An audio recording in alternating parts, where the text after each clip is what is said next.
कंगना अमरदीप रनौत, जिसे लोग कंगना रनौत कहते हैं। आइए जानते हैं इंडियन एक्ट्रेस से मेंबर ऑफ पार्लियामेंट तक का जर्नी। हिमाचल प्रदेश का मंडी डिस्ट्रिक्ट में एक स्मॉल टाउन था जिसका नाम भामला था, जो प्रेजेंट में सूरजपुर है।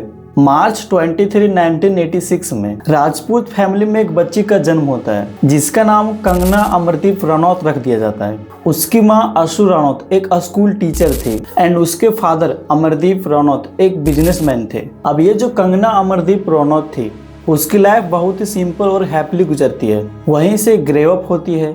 बचपन में वो बहुत ही जिद्दी थी। अगर उसके डैड उसके भाई के लिए कोई एक्सपेंसिव गिफ्ट देता तो वो बहुत ही अपसेट हो जाते थे। वो उन पुरानी सोच को नहीं मानती थी जो उससे की जाती थी और छोटी उम्र के साथ ही फैशन के साथ एक्सपेरिमेंट भी करती थी।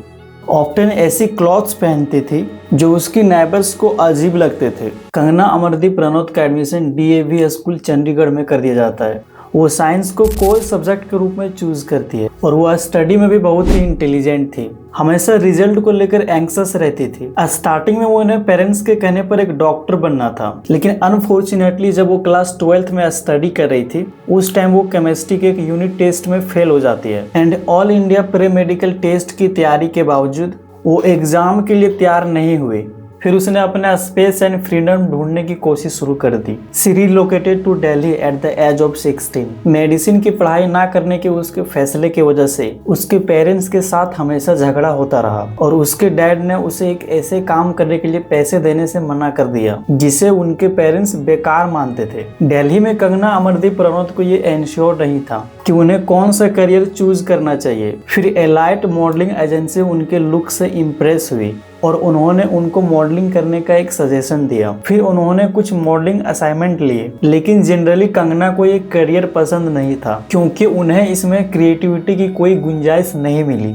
अब कंगना रनौत अपना ध्यान एक्टिंग की ओर लगाने का डिसीजन लिया और अस्मिता थिएटर ग्रुप में शामिल हो गई, जहां उन्होंने थिएटर डायरेक्टर अरविंद गौर से ट्रेनिंग ली। उन्होंने इंडिया हैबिटेट सेंटर अरविंद गौर के थिएटर वर्कशॉप में हिस्सा लिया और उनके कई नाटकों में एक्टिंग भी की, जिसमें गिरीश कर्नाड का लिखा तले डंडा भी शामिल था। एक परफॉर्मेंस के दौरान जब एक मेल एक्टर गायब हो गया तो कंगना ने अपने ओरिजिनल रोल के साथ साथ उसका भी रोल किया। ऑडियंस की पॉजिटिव रिस्पॉन्स ने उन्हें फिल्म में अपना करियर बनाने के लिए मुंबई जाने के लिए प्रेरित किया और उन्होंने आशा चंद्रा के ड्रामा स्कूल में 4 महीने की एक्टिंग कोर्स में एडमिशन लिया। उस वक्त कंगना ने अपने कम बजट के साथ बहुत ही ज्यादा स्ट्रगल किया। रोटी और अचार खाकर अपने दिन जैसे तैसे गुजारती। अपनी डैड की फाइनेंशियल हेल्प को इनकार करने से उनके रिश्ते में दरार आ गई, जिसका उन्हें बाद में पछतावा भी हुआ। उनके रिश्तेदार फिल्म मेकिंग इंडस्ट्री में एंटर करने के उनके डिसीजन से अनहैप्पी थे।